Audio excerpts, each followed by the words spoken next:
फिर हम non ideal solutions की एक बार बात कर लेते हैं। नॉन आइडियल सॉल्यूशन जो राउल्ट्स लॉ को ओबे नहीं करेंगे, when A solution does not obey Raoult's law, लेकिन एक कंडीशन क्या है, over the entire range of concentration, मतलब किसी कंसंट्रेशन पर वो शायद करते हैं और किसी पर नहीं करते, then it is called non ideal solution. ऐसे सॉल्यूशन को हम नॉन आइडियल सॉल्यूशन कहते हैं। नॉन आइडियल सॉल्यूशन के अंदर delta H of mixing is not equal to zero, delta V of mixing is not equal to zero. इसका मतलब delta H या तो पॉजिटिव होगा या नेगेटिव होगा, ऐसे ही डेल्टा वी या तो पॉजिटिव होगा या नेगेटिव होगा।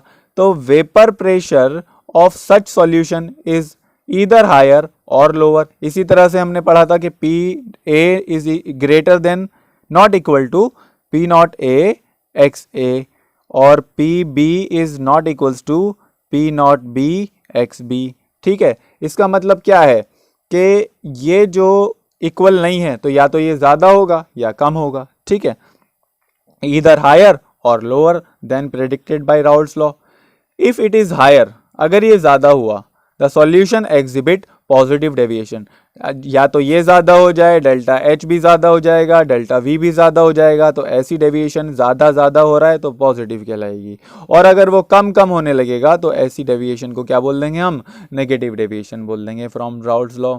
The plots of vapour pressure as a function of mole fraction for such solution are shown in the figure 2.6। तो फिगर 2.6 के अंदर इनके ये ग्राफ दे रखे हैं जिनको अभी हम डिस्क्राइब करेंगे। ठीक है, इनके कॉज मैंने क्या बताए थे, कॉज कंडीशंस में से ही आ जाता है कि ए और बी का जो अट्रैक्शन है वो not equal to A B के अट्रैक्शन के, यही कॉज होता है मेनली नॉन आइडियल या आइडियल सॉल्यूशन के होने का। ये है नॉन आइडियल सॉल्यूशन के होने का, आइडियल सॉल्यूशन में ये इक्वल टू हो जाएगा। ठीक है, the cause of these deviations lie in the nature of interactions, ठीक है, at molecular level. In case of positive deviation, अगर पॉजिटिव डेविएशन है from Raoult's law, A B interactions are weaker than those between A और B interactions. अब इसको देखें ज़रा कि नॉन आइडियल सॉल्यूशन को अब हम आगे स्टडी करते हैं। ठीक है, नॉन आइडियल सॉल्यूशन को अगर स्टडी करें तो जैसा कि मैंने बताया कि नॉन आइडियल सॉल्यूशन जो होंगे या तो वो पॉजिटिव डेविएशन शो कर रहे होंगे या वो नेगेटिव डेविएशन शो कर रहे होंगे राउल्ट्स लॉ से। ठीक है, पॉजिटिव डेविएशन शो करने का रीज़न क्या होगा कि ए और बी का इंटरेक्शन ज़्यादा होगा ए बी से, या इसका उल्टा अगर आप बोलो कि सॉल्यूशन बनने के बाद में क्या हुआ कि अट्रैक्शन कम हो गया। ठीक है, कि ए था, ठीक है, सॉल्यूशन मतलब एक कंटेनर में सिर्फ ए के पार्टिकल्स थे, दूसरे कंटेनर में सिर्फ बी के पार्टिकल्स थे, मैंने इन दोनों को मिक्स कर दिया। ठीक है, और ए बी इंटरेक्शन आ गया, और ए बी इंटरेक्शन जो हो गया वो थोड़ा सा क्या हो गया, आपका वीक हो गया पहले वालों के मुकाबले, जो ए और बी का इंटरेक्शन था उसके मुकाबले वीक हो गया। तो अब ज़रा सोचें कि ये फोर्स ऑफ अट्रैक्शन स्ट्रांग है, ठीक है, ये फोर्स ऑफ अट्रैक्शन स्ट्रांग है, ठीक है, बट इन दोनों के बीच में फोर्स ऑफ अट्रैक्शन क्या हो गई, वीक हो गई। वीक होने की वजह से इसको तोड़ पाना आसान हो जाएगा या मुश्किल हो जाएगा, बिल्कुल आसान हो जाएगा, इसको हम इजीली तोड़ देंगे। तो जब हम इसको इजीली ब्रेक कर देंगे तो सॉल्यूशन के अंदर से ए बी को हमने इजीली ब्रेक कर दिया, तो ए के पार्टिकल पहले के मुकाबले अब ज़्यादा वेपर फेज में जाएंगे या कम वेपर फेज में जाएंगे, क्योंकि पहले ए का अट्रैक्शन स्ट्रांग था तो पहले वो कम जा रहे थे, पहले मान लो 10 मॉलिक्यूल जा रहे थे, लेकिन अब वो कितने मॉलिक्यूल जाएंगे, 15 मॉलिक्यूल जाएंगे, क्योंकि ए को बी ने उतनी मजबूती से नहीं पकड़ा हुआ। इसी तरह से बी का अट्रैक्शन ज़्यादा था, ठीक है, मान लो ये ऊपर 15 मॉलिक्यूल जा रहे थे, लेकिन अब यहाँ पर अट्रैक्शन वीक होने की वजह से अब ये आपके शायद सिर्फ 10 मॉलिक्यूल जा पाएँ। समझ रहे हैं ना बात, ओ सॉरी, अट्रैक्शन वीक हो गया, तो अट्रैक्शन वीक होने की वजह से अब ये ज़्यादा आसानी से टूट जाएगा, ज़्यादा आसानी से टूट जाएगा तो पहले के मुकाबले ज़्यादा मॉलिक्यूल्स टूटेंगे और अब ये 20 मॉलिक्यूल चले जाएंगे। समझ में आ रही है ना बात। तो पहले सिर्फ 10 और 15 मॉलिक्यूल जा रहे थे, अब 15 और 20 मॉलिक्यूल जा रहे हैं। तो ऊपर जाने के बाद ये प्रेशर, जो वेपर प्रेशर लगाएंगे, ये पहले के मुकाबले ज़्यादा लगाएंगे या कम लगाएंगे? बिल्कुल ए का प्रेशर ग्रेटर हो जाएगा, जितना होना चाहिए था। कितना होना चाहिए था? पी नॉट ए एक्स ए होना चाहिए था, लेकिन ये उससे क्या कर गया? इंक्रीज कर दिया।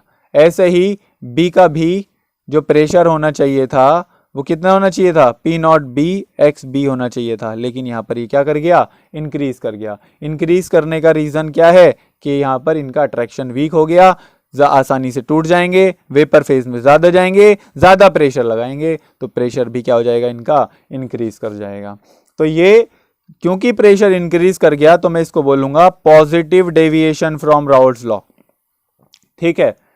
और अगर ऐसा हो जाए कि इनको मिक्स करने के बाद में जो सॉल्यूशन बना, ए बी का अट्रैक्शन उसके अंदर जितना यहाँ पर है उससे ज़्यादा हो जाए, अट्रैक्शन स्ट्रांग हो गया, तो क्या इसको तोड़ पाना अब आसान हो जाएगा या मुश्किल हो जाएगा? बिल्कुल, इसको यहाँ से ब्रेक कर पाना अब पहले के मुकाबले क्या हो जाएगा? मुश्किल हो जाएगा। तो अगर इसको ब्रेक कर पाना मुश्किल हो गया तो क्या ये वेपर फेज में पहले के मुकाबले ज़्यादा जाएंगे या कम जाएंगे? कम जाएंगे। इनकी क्वांटिटी डिक्रीज हो जाएगी, लो क्वांटिटी के अंदर जाएंगे ऊपर ये। अगर ऊपर कम जाएंगे तो प्रेशर भी क्या लगाएंगे? कम ही प्रेशर लगाएंगे। कम प्रेशर लगाएंगे तो यानी कि P A is less than जितना होना चाहिए था। कितना होना चाहिए था राउल्ट्स लॉ के हिसाब से? P not A X A. और इसी तरह से बी का भी less than P not B X B. तो ये क्योंकि डिक्रीज कर गया तो मैं क्या बोल दूंगा इसको? Negative deviation. अच्छा, डेविएशन का मतलब होता है भटक जाना। भटक जाना मतलब जिस तरफ जाना चाहिए था उस रास्ते से भटक गए। क्या जाना चाहिए था? कि पी ए बराबर होना चाहिए था पी नॉट ए एक्स ए के, लेकिन वो भटक के कम हो गया या भटक के ज़्यादा हो गया। अब अगर ज़्यादा हो गया तो वो कहलाएगा पॉजिटिव डेविएशन, और अगर वो कम हो गया तो क्या कहलाएगा? Negative deviation. क्लियर है? तो ये नॉन आइडियल सॉल्यूशन के अंदर दो टाइप के सॉल्यूशंस बनते हैं जिनकी कैरेक्टरिस्टिक आपको समझ में आ गई है। ठीक है, तो इसको देखें यहाँ से। The cause of these deviation lie in the nature of interactions at molecular level. In case of positive deviation from Raoult's law, positive deviation के केस में A B का इंटरेक्शन वीकर हो जाएगा। A B का interaction क्या हो गया? Weaker, जिसकी वजह से इसको तोड़ पाना आसान है। तो ये वेपर फेज में ज़्यादा चले जाएगा तो प्रेशर भी क्या लगाएगा? ज़्यादा लगा रहा होगा। ठीक है, मैं एक बात को बार बार इसलिए रिपीट कर रहा हूँ ताकि आपके दिमाग में ये बैठ जाए हाथ के हाथ। ठीक है, तो ए बी का इंटरेक्शन वीकर है than those between A and B B. That is in this case intermolecular attractive forces between the solute solvent molecules are weaker than those between solute solute and solvent solvent molecules. This means that in such solutions molecules of A or B will find it easier, आसान हो जाएगा to escape, ऊपर जाना, बाहर निकलना, then in pure state. Pure state में तो क्योंकि उनके बीच में अट्रैक्शन ज़्यादा थी, अट्रैक्शन ज़्यादा होने की वजह से एस्केप करना वहाँ पर मुश्किल था। लेकिन सॉल्यूशन में आने के बाद क्योंकि उनका वीकर अट्रैक्शन हो गया तो एस्केप करना ईजियर हो जाएगा। ठीक है, तो उनका वेपर प्रेशर क्या हो जाएगा? इंक्रीज कर जाएगा। This will increase the vapour pressure and result in positive deviation. इससे क्या हो जाएगा? पॉजिटिव डेविएशन क्रिएट हो जाएगी। क्लियर है ना आपको बात?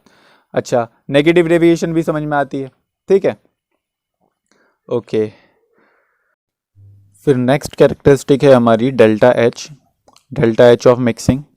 तो डेल्टा एच ऑफ मिक्सिंग अगर मैं नॉन आइडियल सॉल्यूशंस की बात करूं तो वो ज़ीरो के बराबर नहीं होती है। ठीक है, तो या तो पॉजिटिव होगी या फिर नेगेटिव होगी। तो अगर मैं पॉजिटिव डेविएशन वाले सॉल्यूशंस की बात करूं, the solutions showing positive deviation from Raoult's law, तो उनकी delta H of mixing greater than zero होगी। यानी कि डेल्टा एच ऑफ मिक्सिंग जो होगी वो कैसी होनी चाहिए? पॉजिटिव होनी चाहिए। क्योंकि हमने बात करी थी, क्या बात करी थी हमने? कि delta H of mixing is not equal to zero for non ideal solution. तो अगर नॉन आइडियल सॉल्यूशन के लिए नॉट इक्वल टू ज़ीरो है तो या तो ज़ीरो से ज़्यादा होगी या फिर delta H of mixing zero से कम होगी, इसका मतलब कैसी होनी चाहिए, वो नेगेटिव होनी चाहिए। ठीक है, तो पॉजिटिव डेविएशन वाले सॉल्यूशंस के लिए delta H of mixing greater than 0 होगी, और नेगेटिव डेविएशन वाले सॉल्यूशंस के लिए डेल्टा एच ऑफ मिक्सिंग कैसी होनी चाहिए, नेगेटिव होनी चाहिए। अब इसका रीज़न देखें कि क्या होता होगा कि delta H of mixing positive हो जाती है। ठीक है, तो यहाँ आपने देखा कि ए और बी के बीच में जो अट्रैक्शन था उससे कम हो गया आपके फाइनल सॉल्यूशन का अट्रैक्शन। ठीक है, अब मैंने आपको एक फार्मूला बताया कि energy is inversely proportional to attraction. ठीक है, तो यहाँ आपने देखा कि ओवरऑल अट्रैक्शन क्या हो गया, कम हो गया। अट्रैक्शन कम हो गया तो एनर्जी क्या हो जाएगी, इंक्रीज हो जाएगी। तो जैसे अगर मैं देखूँ कि ए प्लस बी से मिलकर क्या बन गया, आपका एक सॉल्यूशन बन गया। ठीक है, और क्योंकि एनर्जी इंक्रीज हो रही है तो मान लो यहाँ पर अगर 100 जूल एनर्जी है टोटल, और यहाँ कितनी हो गई, 120 जूल एनर्जी हो जाएगी, क्योंकि अट्रैक्शन कम हो गया तो एनर्जी क्या हो जाएगी, इसके अंदर से इंक्रीज हो जाएगी। ठीक है ना, तो इसमें क्या होगा, एनर्जी इंक्रीज होगी तो डेल्टा एच ऑफ मिक्सिंग अगर मैं निकालूं, डेल्टा एच का मतलब चेंज इन एंथैल्पी, तो चेंज कैसे निकालेंगे, फाइनल माइनस इनिशियल। तो फाइनल माइनस इनिशियल करूंगा, प्लस का 20 आ जाएगा, 20 जूल। ओके ना, तो प्लस का मतलब 20 जूल से तो नहीं लेना हमको, लेकिन पॉजिटिव आ गया ये। हाँ, हमको इसी से लेना देना था कि delta H of mixing positive कैसे आ रही है। तो ये बहुत इंपॉर्टेंट फार्मूला जो मैंने आपको बताया कि E is inversely proportional to attraction. Attraction जितना कम होगा एनर्जी उतनी ज़्यादा हो जाएगी, क्योंकि यहाँ पर अट्रैक्शन कम हो गया तो एनर्जी क्या कर गई, इंक्रीज कर गई आपकी। ठीक है, इसीलिए डेल्टा एच ऑफ मिक्सिंग कैसा आ गया आपका, पॉजिटिव आ गया। अच्छा, अगर मैं देखूं नेगेटिव डेविएशन वाले सॉल्यूशंस के अंदर, तो इसमें क्या हो रहा है कि अट्रैक्शन पहले कम था, अब क्या हो गया, ज़्यादा हो गया। ठीक है, मैंने दो लिक्विड्स को, ए लिक्विड और बी लिक्विड को जब मैंने मिलाया, ठीक है, तो जब ए बी सॉल्यूशन बन गया आपका, तो इस सॉल्यूशन का अट्रैक्शन क्या हो गया, ए और बी के बीच में इंक्रीज कर गया। और अट्रैक्शन इंक्रीज अगर कर जाएगा तो जैसा हमारा फॉर्मूला क्या कहता है, energy is inversely proportional to attraction. Attraction increase कर जाएगा तो एनर्जी क्या हो जाएगी, डिक्रीज कर जाएगी। ठीक है, यानी कि एनर्जी उसमें से रिलीज हो जानी चाहिए। तो इसमें होगा क्या कि ए प्लस बी, इन दोनों को मैंने मिलाया, क्या बन गया, सॉल्यूशन बन गया, ए बी का सॉल्यूशन बन गया। ठीक है, एनर्जी क्या हो गई, डिक्रीज हो गई। मतलब अगर यहाँ 100 जूल एनर्जी थी तो यहाँ पर 80 जूल एनर्जी बची रह गई, यहाँ पर एनर्जी डिक्रीज हो गई। ठीक है, तो डेल्टा एच अगर मैं इसका मिक्सिंग का निकालूंगा तो फाइनल माइनस इनिशियल, 80 माइनस 100। ठीक है, तो 80 में से 100 गया तो कितना बचा, माइनस का 20 जूल, तो ये नेगेटिव आ जाएगा। तो नेगेटिव का मतलब एनर्जी रिलीज हो रही है इसके अंदर। तो नेगेटिव सॉल्यूशंस के अंदर एनर्जी रिलीज होगी, और पॉजिटिव डेविएशन वाले सॉल्यूशंस के अंदर एनर्जी क्या हो जाएगी, एब्जॉर्ब हो जाएगी, क्योंकि अट्रैक्शन उसके अंदर कम हो रहा है। ठीक है, अच्छा, इनका भी और क्या रीज़न होता है कि अट्रैक्शन क्यों कम हो जाता है और क्यों अट्रैक्शन बढ़ जाता है, इसका हम रीज़न देखेंगे। बाकी तीसरा जो फिनोमिना है, तीसरी कैरेक्टरिस्टिक्स है इनकी कि delta V of mixing is not equal to 0। अगर मैं नॉन आइडियल सॉल्यूशन की बात करूं तो delta V of mixing is not equal to 0। तो अगर डेल्टा वी ऑफ मिक्सिंग 0 के बराबर नहीं है तो या तो डेल्टा वी ऑफ मिक्सिंग 0 से ज़्यादा होगी, या फिर डेल्टा वी ऑफ मिक्सिंग 0 से क्या होनी चाहिए, कम होनी चाहिए, delta V of mixing less than 0। ठीक है, तो नेगेटिव डेविएशन वाले सॉल्यूशंस के अंदर लेस देन 0 होगी और पॉजिटिव डेविएशंस वाले सॉल्यूशन में ग्रेटर देन 0 होगी।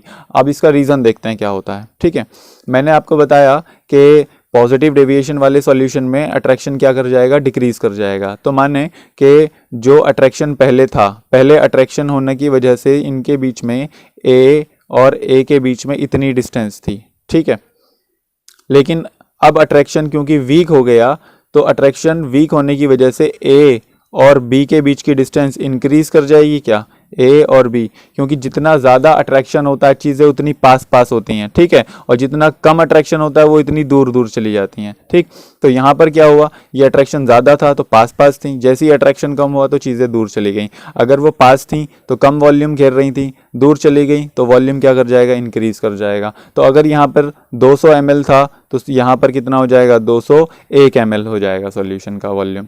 ठीक है, तो अगर मैं डेल्टा वी ऑफ मिक्सिंग यहाँ से निकालने लगा तो ये कितना हो जाएगा, final volume minus initial volume. Final volume कितना है 201 माइनस इनिशियल वॉल्यूम कितना है 200, कितना आ जाएगा प्लस का 1, पॉजिटिव डेविएशन। समझ रहे हैं ना बात को। तो delta V of mixing greater than 0 हो जाएगा, इसका मतलब वॉल्यूम थोड़ा सा सॉल्यूशन का इंक्रीज कर जाएगा। वॉल्यूम इंक्रीज करने का रीज़न क्या रहा कि इनके बीच का अट्रैक्शन कम हो गया। अट्रैक्शन कम हुआ तो पार्टिकल्स दूर दूर चले जाएंगे, और दूर दूर जाएंगे तो ज़्यादा जगह घेरेंगे। तो सिंपल सी बात है, ठीक है। अगर मैं नेगेटिव डेविएशंस वालों की बात करूं तो इनमें नेगेटिव डेविएशंस में क्या होता है कि ए बी का अट्रैक्शन कम होता है, ए बी का ज़्यादा हो जाता है। मतलब सॉल्यूशन के पार्टिकल्स एक दूसरे को स्ट्रांगली अट्रैक्ट कर लेते हैं। अगर स्ट्रांगली अट्रैक्ट करेंगे तो जितना अट्रैक्शन पहले था, पहले इतना अट्रैक्शन था इनके बीच में, अब अट्रैक्शन बढ़ गया तो पास पास आ जाएंगे, दूर दूर चले जाएंगे। बिल्कुल सही बात है, पास पास आ जाएंगे। तो पास पास आने की वजह से इनका वॉल्यूम बढ़ गया या कम हो गया। यहाँ पर ये इतनी जगह घेर रहे हैं, यहाँ पर सिर्फ ये इतनी सी जगह घेर रहे हैं, तो वॉल्यूम क्या कर जाएगा, डिक्रीज कर जाएगा। मतलब यहाँ पर वॉल्यूम अगर 200 ml है तो यहाँ पर सिर्फ 199 ml बचा रह जाएगा, ठीक है। तो अगर मैं डेल्टा वी ऑफ मिक्सिंग निकालने लगा, it will be V final minus V initial. Final कितना है 199, इनिशियल कितना है 200, 199 में से 200 घटाएंगे, माइनस का 1 ml बचा रह जाएगा। यानी कि चेंज इन वॉल्यूम कैसा आया, नेगेटिव आया, ठीक है। तो जब हम इनको मिक्स करेंगे तो ओवरऑल सॉल्यूशन का वॉल्यूम थोड़ा सा डिक्रीज कर जाएगा। डिक्रीज करने का मतलब ये नहीं है कि भाई 200 ml का 100 ml बचा रह जाएगा, नहीं। इतना मॉलिक्यूलर लेवल पर बहुत थोड़ा सा अट्रैक्शन इंक्रीज जब होगा तो उसकी वजह से पार्टिकल बहुत पास मतलब पास आएंगे, लेकिन ऐसा नहीं होगा कि डिस्टेंस उनकी डबल हाफ हो जाएगी, ठीक है। तो 200 की जगह 100 हो जाएगा, ऐसा नहीं होगा। वॉल्यूम 200 से घट के 199 रह गया शायद। समझ में आ रही है ना बात, ठीक है। तो ये इसकी तीसरी प्रॉपर्टी हो गई, किसकी, आपके नॉन आइडियल सॉल्यूशंस की, ठीक है। चाहे वो पॉजिटिव डेविएशन वाले हों, चाहे वो नेगेटिव डेविएशन वाले हों, ठीक है। ठीक है, फिर चौथी चीज़ हम ग्राफ को देख लेते हैं यहाँ पर कि हमने जो आइडियल सॉल्यूशन का ग्राफ बनाया था, आइडियल सॉल्यूशन का ग्राफ किस किस के बीच में बनाया था हमने, मोल फ्रैक्शन और प्रेशर के बीच में। वाई एक्सिस पर प्रेशर लिया था, एक्स एक्सिस पर किस चीज़ को लिया था, मोल फ्रैक्शन को लिया था, ठीक है। तो अगर मैं यहाँ देखूँ, मैंने क्या बताया था कि हमने क्या लेट किया हुआ था उस केस में कि जो P2 होगा, P02 जो सॉल्यूट है, it is more volatile than solvent. तो P02 ज़्यादा हो जाएगा किससे, P01 से, क्योंकि जो सॉल्यूट है वो ज़्यादा वॉलेटाइल है किसके मुकाबले, सॉल्वेंट के मुकाबले। वॉलेटाइल ज़्यादा है तो वेपर फेज में ज़्यादा जाएंगे, प्रेशर भी ये ज़्यादा एग्जर्ट करेंगे, ठीक है। तो अगर मैं यहाँ पर मान लूँ कि x1 की वैल्यू 0 है और x2 की वैल्यू कितनी है, 1 है, मतलब प्योर है बिल्कुल। कौन है प्योर, प्योर सॉल्यूट है आपके पास, सॉल्यूट बिल्कुल प्योर है, इसके अंदर बिल्कुल भी सॉल्वेंट नहीं है अभी, ठीक है। तो उस केस में क्या होगा कि सारा का सारा प्रेशर सॉल्यूट ही लगा रहा होगा, तो ये हो जाएगा आपका P02, ओके। अच्छा, दूसरी चीज़, यहाँ से यहाँ गया मैं, x1 की वैल्यू कितनी हो गई 1 और x2 की वैल्यू हो गई 0, मतलब अब प्योर सॉल्वेंट ले लिया मैंने यहाँ पर। ये है आपका प्योर सॉल्वेंट, ठीक, और इसके अंदर सॉल्यूट बिल्कुल है ही नहीं। तो जब प्योर सॉल्वेंट है तो प्रेशर भी किसका होगा, प्योर सॉल्वेंट का ही होगा, और वो मैंने ले लिया P01। अब यहाँ आप देखें, ध्यान दें कि P02 को ज़्यादा लिया है और P01 को कम लिया है। रीज़न क्या है कि सॉल्यूट ज़्यादा वॉलेटाइल है और सॉल्वेंट कम वॉलेटाइल है, ठीक है। अब जब इनका मोल फ्रैक्शन के साथ वेरिएशन देखेंगे तो मैंने बताया था कि इस तरह का वेरिएशन आ जाएगा, ये स्ट्रेट लाइन वेरिएशन, ठीक है, ओके। अच्छा, जब हम सिर्फ 1 वाले का वेरिएशन देखेंगे तो ये होगा, और 2 वाले का वेरिएशन देखेंगे तो ये कुछ इस तरह का वेरिएशन होगा, स्ट्रेट लाइन, ठीक है। ये मैं ऑलरेडी आपको समझा चुका हूँ। अब यहाँ पर आपने देखना है पॉजिटिव डेविएशन और नेगेटिव डेविएशन वाले को। तो अगर मैं पॉजिटिव डेविएशन की बात करूँ तो पॉजिटिव डेविएशन में मैंने क्या बताया आपको कि पॉजिटिव डेविएशन के केस में P1 will be greater then P01 x1। इसका मतलब जितना प्रेशर होना चाहिए था उससे थोड़ा सा क्या हो जाएगा, ज़्यादा हो जाएगा। ये ग्राफ है P1 के लिए, ठीक है। तो P1 का प्रेशर जितना होना चाहिए था उससे थोड़ा सा क्या होगा, ज़्यादा। इतना होना चाहिए था, लेकिन इससे थोड़ा सा क्या हो जाएगा, ज़्यादा। तो मतलब ये पॉइंट सारे थोड़े थोड़े ऊपर उठ जाएंगे और ये ग्राफ इस तरह से क्रिएट हो जाएगा। समझ में आ रही है ना बात। कि प्रेशर यहाँ इतना होना चाहिए था लेकिन इतना पहुँच गया, यहाँ इतना होना चाहिए था लेकिन इतना पहुँच गया, यहाँ इतना होना चाहिए था लेकिन इतना पहुँच गया। तो सारा प्रेशर थोड़ा थोड़ा थोड़ा थोड़ा क्या कर जाएगा, आपका इंक्रीज कर जाएगा। इसी तरह से दूसरी चीज़ कि P2 should be greater than P0 two X2, ये हम बात कर रहे हैं पॉजिटिव डेविएशन वाले की। तो पॉजिटिव डेविएशन में प्रेशर थोड़ा सा क्या कर जाता है, इंक्रीज कर जाता है। तो P2 का ग्राफ ये वाला है, तो ये भी थोड़ा सा अपने के मुकाबले क्या होना चाहिए, ज़्यादा होना चाहिए, तो ज़्यादा यहाँ पर आ जाएगा इस तरह से, ठीक है। तो किसी के शायद दिमाग में ये आ सकता है कि ये क्यों ज़्यादा नहीं हुआ, तो भाई ये तो P02 है, प्योर का है ये तो प्योर का तो कांस्टेंट रहता है, वो तो किसी भी चीज़ पर डिपेंड नहीं करने वाला, ठीक है। अच्छा, ये ग्राफ होता है टोटल प्रेशर वाला, जो बीच वाली लाइन है ये। अच्छा, टोटल प्रेशर का फॉर्मूला होता है PT is equals to P1 plus P2, ठीक है, फ्रॉम डाल्टन्स लॉ। तो अब P1 भी ज़्यादा हो गया, P2 भी ज़्यादा हो गया, तो PT को भी क्या हो जाना पड़ेगा, ज़्यादा हो जाना पड़ेगा। तो जितना होना चाहिए था उससे थोड़ा सा ये क्या हो जाएगा, ज़्यादा हो जाएगा। तो ये इसका ग्राफ कुछ इस तरह का बनेगा पॉजिटिव डेविएशन का, कि जो आपका मेन ग्राफ था बस उसको थोड़ा सा ऊपर करके दिखा देंगे, ऊपर करके दिखा देंगे, ऊपर करके दिखा देंगे। ये कौन सा डेविएशन दिखा दिया हमने, positive deviation from Raoult's law, ठीक है। अच्छा, अगर हम बात करें नेगेटिव डेविएशन वाले ग्राफ की, तो सेम चीज़ नेगेटिव डेविएशन में क्या होगा, जैसे मैंने ये ग्राफ बनाया, कौन सा वाला, नॉर्मल, जो आइडियल सॉल्यूशन का ग्राफ था। तो आइडियल सॉल्यूशन के ग्राफ में आप क्या देख रहे हैं कि यहाँ पे P01 है, ये P02 है, इसको मैंने ऐसे ज्वाइन कर दिया, ठीक है, और इसको मैंने यहाँ पर ऐसे ज्वाइन कर दिया, ये टोटल प्रेशर वाला ग्राफ हो गया। ये P02 है, ये P01 है, ये x1 0 है यहाँ पर, और x2 की वैल्यू 1 है, यहाँ x1 1 हो गया और x2 की वैल्यू 0 हो गई, ठीक है। ये सारी चीज़ें, तो जैसे कि मैंने बोला कि नेगेटिव डेविएशन में क्या होगा, ये ग्राफ किसका है, हमारा नेगेटिव डेविएशन का। तो नेगेटिव डेविएशन में क्या होता है, प्रेशर थोड़ा सा डिक्रीज कर जाता है, तो pressure of 1 will be less than जितना होना चाहिए था, और होना कितना चाहिए था राउल्ट्स लॉ के हिसाब से, P01 x1, और सॉल्यूट के लिए P2 should be less than P02 x2। तो जो P1 वाले का ग्राफ है इससे थोड़ा सा प्रेशर कम कर दें आप, ठीक है। ऐसे ही ये सॉल्यूट वाले का ग्राफ है, तो इसको थोड़ा सा प्रेशर को कम कर दो, ठीक है। इसी तरह से जो टोटल प्रेशर होता है वो P1 प्लस P2 के बराबर होना चाहिए, लेकिन जब P1 P2 ही थोड़े से ज़्यादा हो गए तो ये भी वैल्यू क्या हो जाएगी, थोड़ी सी जितनी होनी चाहिए थी उससे ज़्यादा आ जाएगी, सॉरी कम आ जाएगी, क्योंकि ये तो हम बात कर रहे हैं किस चीज़ की, नेगेटिव डेविएशन वाले की। तो ये थोड़ा सा ग्राफ कहाँ चला जाएगा, नीचे चला जाएगा। क्लियर है। तो ये आपका पॉजिटिव और नेगेटिव डेविएशन के देखें ये ग्राफ बन गए, ठीक है। तो ये बुक के अंदर भी यही है। अच्छा, अब इसको बुक से स्टडी करते हैं ज़रा एक बार। बुक में क्या था कि mixture of ethanol, positive deviation वाले की बात कर रहे हैं हम, यहाँ तक पहुँच चुके थे पॉजिटिव डेविएशन तक, ठीक है।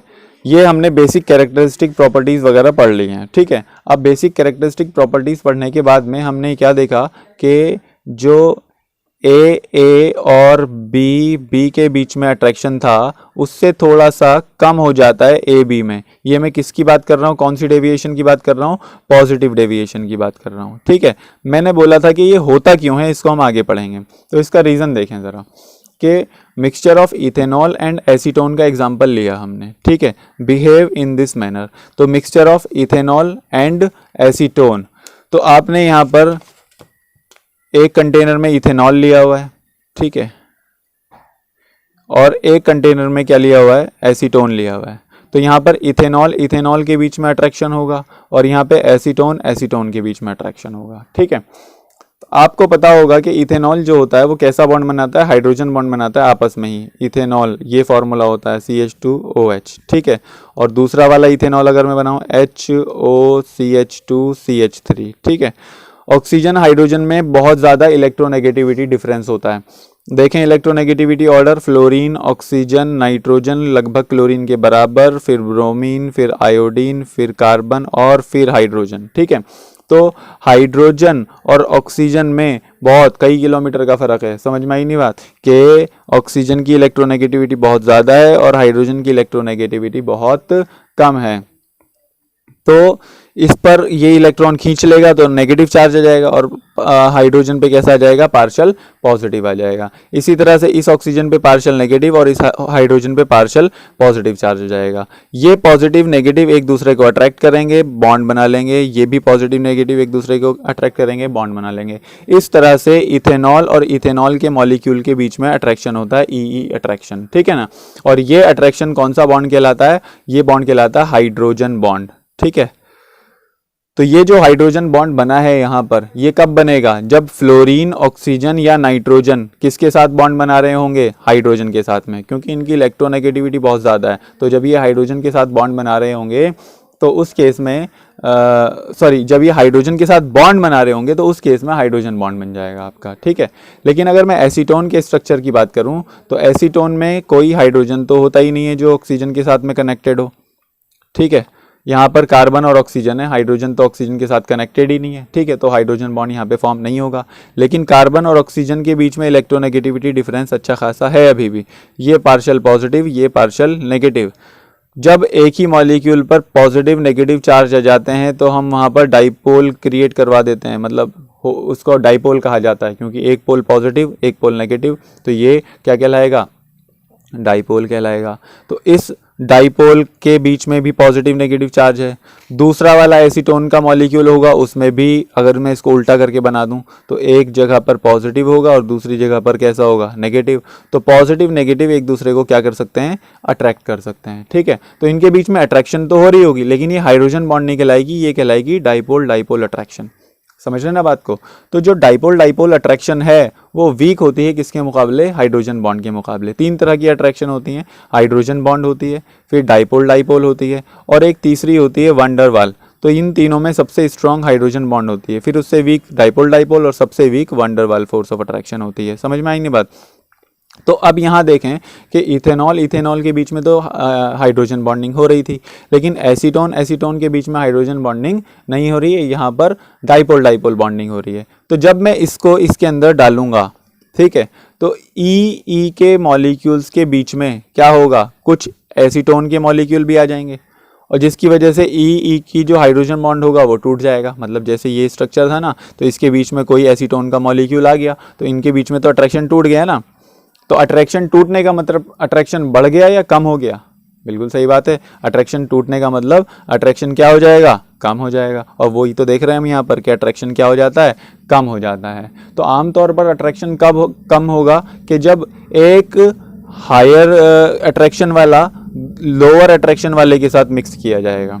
मतलब एक हाइड्रोजन बॉन्ड वाला है, एक डाइपोल डाइपोल वाला है, इन दोनों को मैंने अगर मिक्स कर दिया, ठीक है, और बॉन्ड टूट गया हाइड्रोजन बॉन्ड, तो क्या हो जाएगा, अट्रैक्शन वीक हो जाएगा। या फिर इसका उल्टा ये भी हो सकता है इन दोनों के बीच में कि वंडर वाल फोर्स है बहुत वीक है, डाइपोल डाइपोल है थोड़ी सी स्ट्रांग है। डाइपोल डाइपोल वाले में मैंने वंडर वाल वाले को डाल दिया, तो क्या होगा, हो सकता है कि डाइपोल डाइपोल के बीच में कौन चले जाए, वंडर वाल चले जाए और बॉन्ड को तोड़वा दे, ठीक है ना। और बॉन्ड टूटने की वजह से क्या हो जाएगा, वहाँ पर अट्रैक्शन वीक हो जाएगा। समझ रहे ना बात को। और जैसे ही ई और ए का अट्रैक्शन वीक हुआ तो इसको तोड़ पाना क्या हो जाएगा, आसान हो जाएगा। ई के मॉलिक्यूल भी वेपर फेज में ज़्यादा जाएंगे, ए के मॉलिक्यूल भी वेपर फेज में ज़्यादा जाएंगे। जब ये वेपर फेज में ज़्यादा जा रहे होंगे तो प्रेशर भी वहाँ से ज़्यादा एक्सर्ट करेंगे, यानी कि pressure of ethanol will be greater then जितना होना चाहिए था। कितना होना चाहिए था, पी नॉट ई एक्स ई। और एसीटोन का भी प्रेशर जितना होना चाहिए था उससे ज़्यादा हो जाएगा, पी नॉट ए एक्स ए से ज़्यादा हो जाएगा। समझ रहे ना बात को। तो ये सारी कहानी है कि ऐसा होता क्यों है, ठीक है। एक बार इसको बुक से रीड करें कि mixture of ethanol and acetone behave in this manner. किस मैनर में, पॉजिटिव डेविएशन में। प्योर इथेनॉल के अंदर मॉलिक्यूल्स आर हाइड्रोजन बॉन्डेड, जैसा मैंने अभी बताया आपको। On adding acetone its molecule gets in between the host molecule. Host molecule कौन है यहाँ पर, आपका इथेनॉल है। इथेनॉल के अंदर जाकर बैठ जाएंगे, बीच में जाके बैठ जाएंगे वो एसीटोन के मॉलिक्यूल्स। और अगर एसीटोन के मॉलिक्यूल्स इथेनॉल के मॉलिक्यूल्स के बीच में जाके बैठ गए तो क्या हो जाएगा, ब्रेक सम हाइड्रोजन बॉन्ड, कुछ हाइड्रोजन बॉन्ड टूट जाएंगे उनके बीच के। Due to weakening of interactions solution show positive deviation from Raoult's law. Simple है, समझ में आ रही है बात। तो ये किस किस के भी केस में हुआ कि एक हाइड्रोजन बॉन्ड बना रहा था और दूसरा वाला डाइपोल डाइपोल फोर्स बना रहा था। तो इस वजह से डाइपोल डाइपोल वाले ने कुछ हाइड्रोजन बॉन्ड तोड़वा दिए जाकर, और जिसकी वजह से क्या हुआ कि बॉन्ड वीक हो गया, अट्रैक्शन वीक हो गया, जिसकी वजह से पॉजिटिव डेविएशन आ गई। ठीक है। अच्छा, दूसरा केस क्या हो सकता है, in A solution formed by adding carbon disulphide. Carbon disulphide होता है CS2, ठीक है, और उसको किस में मिलाया है हमने, एसीटोन में मिलाया है। एसीटोन अभी हमने देख लिया है कि CH3 C double bond O CH3 है। ठीक है, जैसा अगर आपको मालूम हो CS2 जो होता है वो एक लीनियर मॉलिक्यूल होता है, कार्बन डबल बॉन्ड सल्फर कुछ इस टाइप का मॉलिक्यूल है CS2। ठीक है, लीनियर मॉलिक्यूल है, तो इसके अंदर कोई भी पोलैरिटी जनरेट नहीं हो पाती।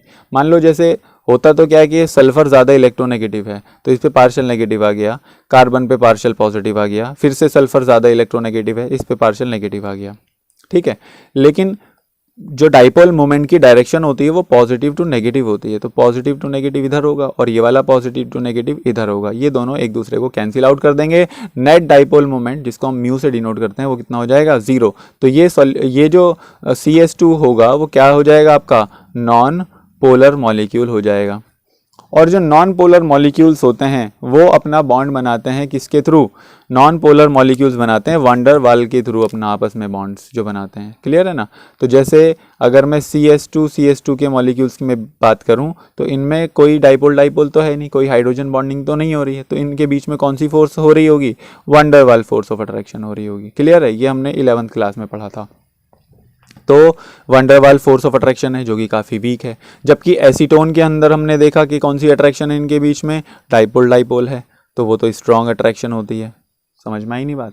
तो जब मैं CS2 का मॉलिक्यूल इसके एसीटोन में डालूंगा तो हो सकता है कि CS2 के मॉलिक्यूल इसके बीच में जाकर इस बॉन्ड को क्या कर देंगे, ब्रेक कर देंगे, तो फिर से अट्रैक्शन क्या हो गई, वीक हो जाएगी, और अट्रैक्शन के वीक हो जाने की वजह से फिर से उनको CS2 के और A के बीच के मॉलिक्यूल बॉन्ड को तोड़ना आसान हो जाएगा और ये वेपर फेज में ज़्यादा जाएंगे, वेपर फेज में ज़्यादा जाएंगे तो ये ज़्यादा प्रेशर लगाएंगे, तो प्रेशर विल इंक्रीज जितना होना चाहिए था। 1 वाले का P01 X1 से ज़्यादा हो जाएगा और 2 वाले का P02 X2 से ज़्यादा हो जाएगा। क्लियर हो रही है ना बात यहाँ पर। तो ये इस तरह से आपको अंदाज़ा लगाना है, ठीक है, किसी भी एग्जाम्पल का। यहाँ बुक के 2 एग्जाम्पल्स हो गए पॉजिटिव डेविएशन वाले, कौन कौन से, आपने किस किस को मिक्स किया, एक तो इथेनॉल और एसीटोन का मिक्सचर, और दूसरा कौन सा वाला, कार्बन डाइसल्फाइड और एसीटोन का मिक्सचर। ठीक है, इसमें क्या होता है, dipolar interaction between solute solvent molecules are weaker than respective interaction among solute and solvent molecule, क्योंकि सॉल्वेंट मॉलिक्यूल्स के बीच में तो डाइपोल डाइपोल आ रही थी। ठीक है, लेकिन सॉल्वेंट के बीच में डाइपोल इंटरेक्शन इतनी स्ट्रांग नहीं बन पाएगी, वीक हो जाएगी। क्लियर है ना। तो इस वजह से वो this solution shows positive deviation. ठीक है, आगे चलते हैं। अब अगर मैं नेगेटिव डेविएशन वाले की बात करूं, in case of negative deviations from Raoult's law the intermolecular attractive forces between AA and BB are weaker than those between AB। ये हमने बात कर ली कि AB की फोर्सेस क्या हो जाती हैं, स्ट्रांग हो जाती हैं। ठीक है, एंड लीड्स टू, अगर A और B के बीच की फोर्स स्ट्रांग हो जाएगी तो क्या होगा कि इनको ब्रेक करना मुश्किल हो जाएगा, तो ये वेपर फेज में ज़्यादा नहीं जा पाएंगे, कम जाएंगे तो प्रेशर भी कम लगाएंगे, and leads to decrease in vapour pressure resulting in a negative deviation. ठीक है ना। तो एग्जाम्पल इस टाइप के सॉल्यूशन का कौन है, फिनॉल है और एनिलीन है। ठीक है, इन this case intermolecular hydrogen bonding between phenolic proton, ठीक है, and lone pair of nitrogen atom of aniline is stronger than respective intermolecular hydrogen bonding between similar molecules। ठीक है, तो जैसे अगर मैं similar molecules की यहाँ पर बात करूँ तो फिनॉल कुछ इस तरह का होता है, OH। ठीक है, ये फिनॉल है। इसी तरह से एक और फिनॉल बनाता हूँ मैं, दूसरा मॉलिक्यूल H। ठीक, अब यहाँ पर ऑक्सीजन पे पार्शियल नेगेटिव, इस पे पार्शियल पॉजिटिव, यहाँ पार्शियल नेगेटिव, यहाँ पार्शियल पॉजिटिव। ठीक है, ऑक्सीजन हाइड्रोजन के बीच में बॉन्ड बन जाएगा, हाइड्रोजन ऑक्सीजन के बीच में बॉन्ड बन जाएगा, ठीक है। तो जिसकी वजह से यहाँ पर फिनॉल फिनॉल के बीच में अट्रैक्शन कौन सा वाला हो रहा है, यहाँ पर हाइड्रोजन बॉन्ड हो रहा है, ठीक है। अब दूसरा कौन है यहाँ पर, एनिलीन है। तो जब मैं एनिलीन को, एनिलीन भी अच्छा खुद आपस में हाइड्रोजन बॉन्डिंग्स बनाता है। एनिलीन की अगर हम बात करें तो ये नाइट्रोजन और हाइड्रोजन है, ठीक है। इसमें एक और हाइड्रोजन मैं यहीं दिखा देता हूँ, और नाइट्रोजन और ये हाइड्रोजन, तो ये पार्शियल नेगेटिव है और ये पार्शियल पॉजिटिव, ये पार्शियल नेगेटिव, ये पार्शियल पॉजिटिव। तो नेगेटिव पॉजिटिव के बीच में क्या बन जाएगा, बॉन्ड बन जाएगा इस तरह से, ठीक है। तो यहाँ पर भी क्या हो रहा है, एनिलीन और एनिलीन के बीच में कौन सी बॉन्डिंग आ रही है, हाइड्रोजन बॉन्डिंग आ रही है। लेकिन जब मैं इन दोनों को आपस में मिक्स करूँगा, फिनॉल को और एनिलीन को जब मैं आपस में मिक्स करूँगा, ये आपका फिनॉल है, ठीक है, और दूसरा एटम है आपका, मतलब मॉलिक्यूल है किसका, एनिलीन का, ठीक। तो इसमें आप देखें ज़रा कि एक अलग ही फिनोमिना होता है यहाँ पर कि नाइट्रोजन के पास लोन पेयर होता है, ठीक है। यहाँ पार्शियल नेगेटिव है और यहाँ पार्शियल कैसा है, पॉजिटिव चार्ज है। तो ये जो लोन पेयर है, लोन पेयर तो खुद में इलेक्ट्रॉन्स है ना, और इलेक्ट्रॉन तो फुल इलेक्ट्रॉन पे नेगेटिव चार्ज -1 होता है, समझ रहे हैं ना बात को। तो ये बहुत स्ट्रॉन्ग नेगेटिव चार्ज है यहाँ पर, ठीक है। किसके मुकाबले, जो ऑक्सीजन में पार्शियल नेगेटिव चार्ज आ रहा था, या नाइट्रोजन पे पार्शियल नेगेटिव आता है। नाम पर ही ध्यान दें, पार्शियल, पार्शियल का मतलब वो फुल नेगेटिव नहीं है, वो पार्ट नेगेटिव है, थोड़ा सा नेगेटिव है। जबकि यहाँ तो लोन पेयर है तो फुल नेगेटिव चार्ज है, समझ रहे हैं ना बात को। तो ये पार्शियल नेगेटिव है और ये भी पार्शियल नेगेटिव है, ठीक है। लेकिन यहाँ पर कैसा चार्ज है, ये वाला फुल नेगेटिव चार्ज है। तो फुल नेगेटिव ज़्यादा अट्रैक्ट करेगा या पार्शियल नेगेटिव ज़्यादा अट्रैक्ट करेगा, बिल्कुल फुल नेगेटिव ज़्यादा अट्रैक्ट कर रहा होगा। इसी तरह से ये नेगेटिव इस हाइड्रोजन के पार्शियल पॉजिटिव को अट्रैक्ट कर लेंगे, क्लियर है ना बात। तो यहाँ पर क्योंकि इस लोन पेयर और इस प्रोटॉन, हाइड्रोजन पे जब पॉजिटिव चार्ज आता है तो उसको प्रोटॉन बोलते हैं, तो लोन पेयर और प्रोटॉन के बीच में स्ट्रॉन्ग चार्ज हो जाता है। यहाँ देखें, यहाँ हाइड्रोजन बॉन्ड था, ये भी हाइड्रोजन बॉन्ड था, लेकिन ये हाइड्रोजन बॉन्ड से भी स्ट्रॉन्ग बॉन्ड बन गया। क्यों बन गया हाइड्रोजन बॉन्ड से भी स्ट्रॉन्ग बॉन्ड, क्योंकि ये इलेक्ट्रॉन है, ठीक है। Hydrogen bond partial negative positive के बीच में बनता है, यह इलेक्ट्रॉन पॉजिटिव के बीच में चार्ज बन रहा है, तो इस वजह से ये और स्ट्रॉन्ग हो जाएगा।